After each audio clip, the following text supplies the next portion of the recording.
looks like. Derrick Henry, under 1,000. Peterson, Chris Johnson. Nobody got over 1,500, which is still pretty good. Is Saquon destined for a drop-off this year?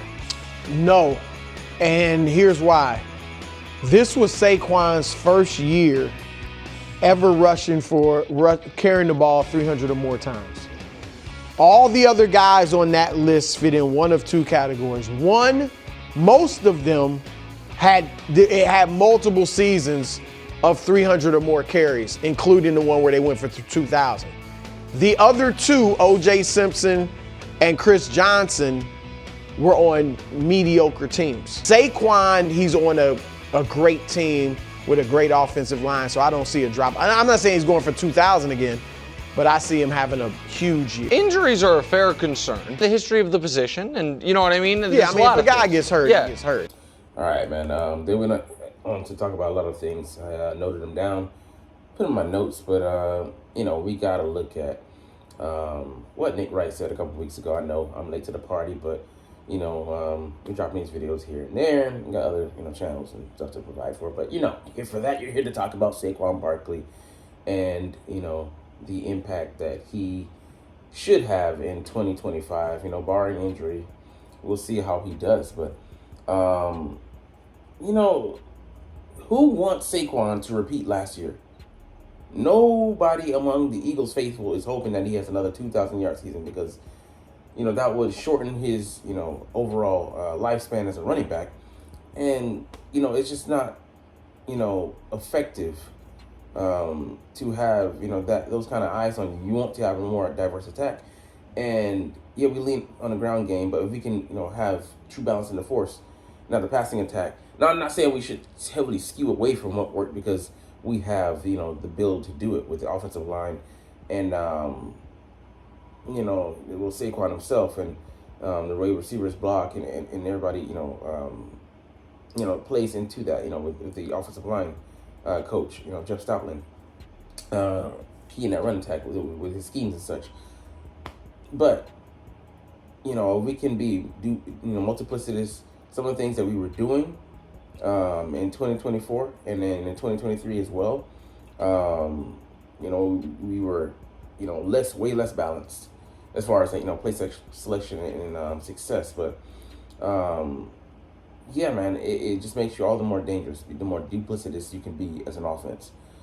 And only the most idiotic fan would say that.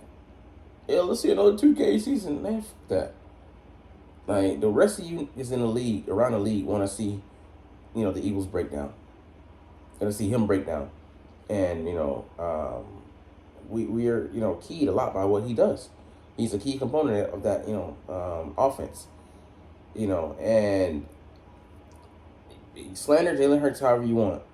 But, hey, he's able to, make the most with, that lesser amount of, focus that's, on him, with certain things that he do. Yes, he doesn't direct a Josh Allen or a Patrick Mahomes offense, but we just saw that offense put up, 55 in the NFC Championship and, 40 in the Super Bowl. Say less. I mean, you guys that are concerned about winning with style points, hey, this jewelry doesn't mean a lot to you. Just kind of like, marriage doesn't mean a lot to America. But anyways, rings is what we're chasing, not stats, not numbers. Number two, if you look at the list of backs, other than Terrell Davis in 99 and Derrick Henry's abbreviated year where he was on pace to smash 2,000 yards, you'll take those seasons as solid, especially coming up off of, last year. Saquon had, the most yards, 2,500 yards rushing, the most ever, playoffs and regular season combined for a back in the history of the game. And, there's some caveats because Eric Dickerson, I don't know if he went to the playoffs, but I think maybe he did a year or two. That he had those, great rushing years, led the league in rushing. His team wasn't built around him like that. Neither was, or the Titans or Derrick Henry. They obviously didn't make it last year with the Ravens when he almost had a second 2,000-yard season. OJ wasn't going anywhere. The electric company and the lights, cut out, in winter. and reach a certain time of the month to kill that electric company. You know what I'm saying? So Saquon is the best equipped to do it. And yeah, Derrick Henry 937. I mean, like I said, abbreviated season, so 1,200 for Adrian Peterson. You'll take that. Chris Johnson 1,300. You'll take that. Jamal Lewis, he's just barely streaking, but that means if he's getting that amount of yardage, someone else is eating in the offense, and don't rule out them spelling Saquon a lot more to try to stave off the Grim Reaper for his career and extend his contract, his the quality of his years left here in Philly under the contract he currently has. Barry Sanders 1,400. You'll take that. It is Eric Dickerson 1,200. You'll take that. O.J. Simpson 1,100. So I mean, I'm not concerned about him getting a certain number. I'm more concerned with him staying healthy throughout the season, and being used heavily like we did in some of the games later in the season. We leaned on him when we needed to, absolutely. But other than that, like, why would you want to just run him into the ground for the sake of doing it? Why would you want to waste him in games where he doesn't need it? Get Will Shipley in there. The free agent running back out of undrafted free agent running back out of Florida. We got he could turn into a player. The former Packers running back, who's superior quad to Saquons. So I want to see how we use those guys. And then excellent points made by Brew, number 3. The 2025 Eagles are much better than the backs who actually did, reach 2K. And he doesn't have heavy tread off of his tires like his fellow 2K backs. I mean, you look at that list again. Adrian Peterson, he got, the lion's share of carries throughout his career. Chris Johnson was the focal point. Those two guys had little help. Derrick Henry had a little help in Titans land. Jamal Lewis, those teams were bereft of offense outside of him.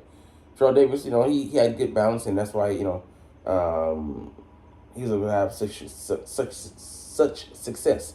That attack fed off of him, they fed off of each other with the weapons, Shannon Sharp and Rod, I forget his name, not Rod Wave, damn. And not Joe Jervis, just the other white guy. Damn. Christian McCaffrey's dad, Abe McCaffrey. Damn. Got to remember to his child. Barry Sanders didn't have a lot of help.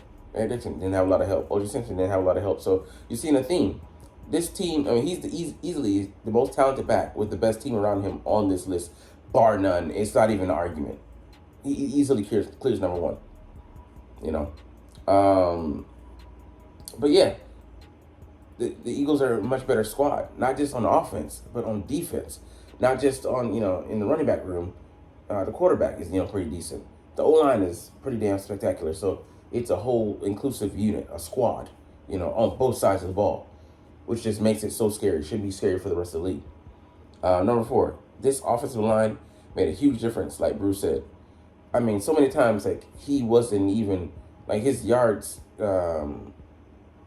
his yards he got before he got touched, it was just, phenomenal. I want to say historical, but those guys opened up huge pathways for Saquon, the likes that he had never seen before in his career, but that offensive line is just so talented, man. 4 Pro Bowlers, a handful of All-Pros. I mean, potential with the other, those guys, sky's the limit. They have one weak spot, right guard, and we'll see how that shakes out. And I think even if we just have an average guy in there, you're still winning. Easily the best offensive line he's played with, and there's reason he gives them carts, golf carts. He knows that they're the reason that he got, 2K. They're the reason that he got 2K. And it's a team accomplishment. Number 5, I'll give it to Nick that injuries are always a concern, but I don't buy into Saquon having a huge drop-off because of the luxury the O-line provides him. Like I said, he's not even getting touched, man. We'll get to it a little bit later, at one point, but the amount of times you see him just like, he had, I think, 30 explosive plays of, 10 yards or more, which is, like crazy. Like, usually teams get their explosive in the passing game. The Eagles flipped that, that ideology on its head and got them in the running game, which, changes the whole, thought process of the league. Teams are trying to now emulate the champion, the Philadelphia Eagles, and how we do things. And not every team can do it, but, it brings about a dichotomy change. The loser chasing the winner. This is how it is. All right, number 6. Also, we have yet to see how the approach and balance will play out this year. How will this Eagles attack look? Not just in play style, but in selection, personnel, and usage. Like, we have no idea how they're gonna, get Saquon his touches. In lieu of trying to, making sure they don't run him into the ground, get him more involved in the pass game, open up the route tree more for him. He can do that. He's, an above average back out of the backfield. I'm not saying he's Bijan Robinson, but he's pretty damn talented in that department. And we saw him make an impact in a handful of games last year. They could use him more in that effort. And even if they don't, they can spell him with Will Shipley, who has been taking those snaps in spring camp and OTAs. And he's been fit into that Gainwell role. I think he could be a better pass catching back in Gainwell.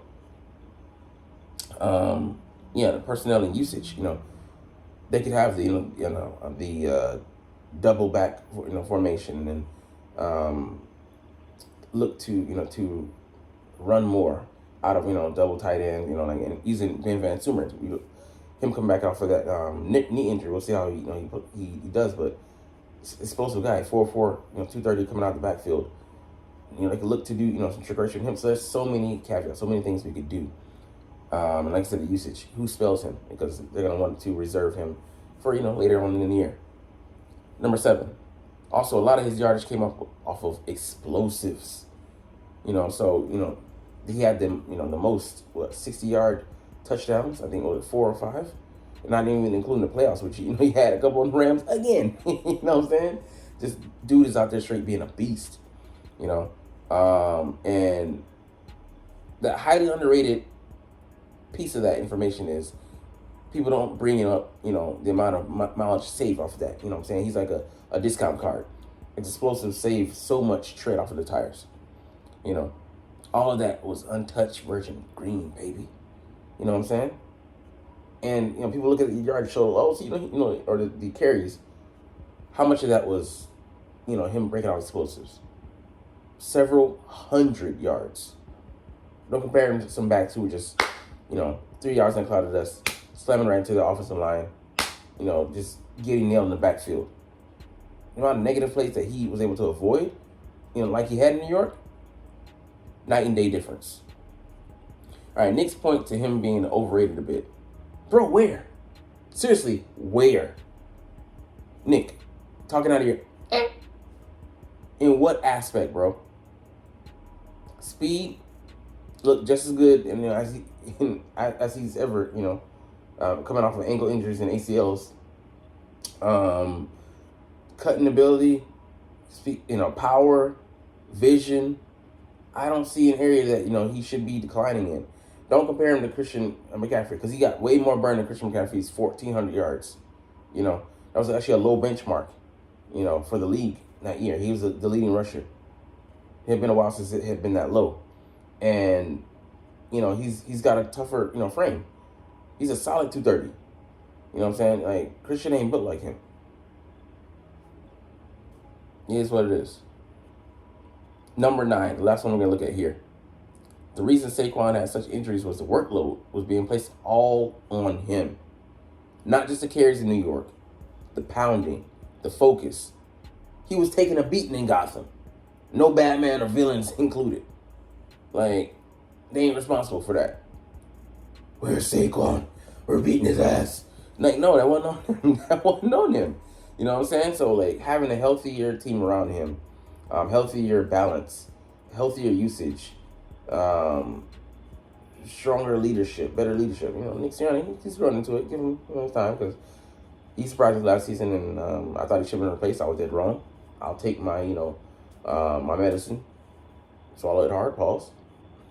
But, it's having receivers around him, him having an O-line in front of him having a defense to get him back the ball, him having a quarterback who can, who also, forget about this, the hidden element, Jalen Hurts, is a big reason why holes are, open as well. People are worried about, him keeping the ball, which even if it, doesn't, a lot on all plays, on some plays, on most plays, or whatever, takes the heat away from Saquon.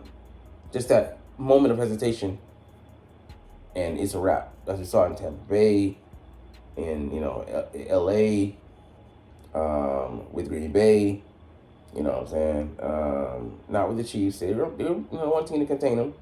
Cost them, but hey, kudos to you. Washington. Twice.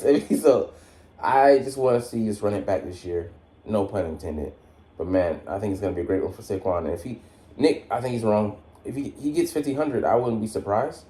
But if he gets like 12 and like 13, I would say that's probably the sweet number for him. And that's not a downgrade. That's us conserving Saquon so he can be, the monster that we need him to be when it really counts later on in the year.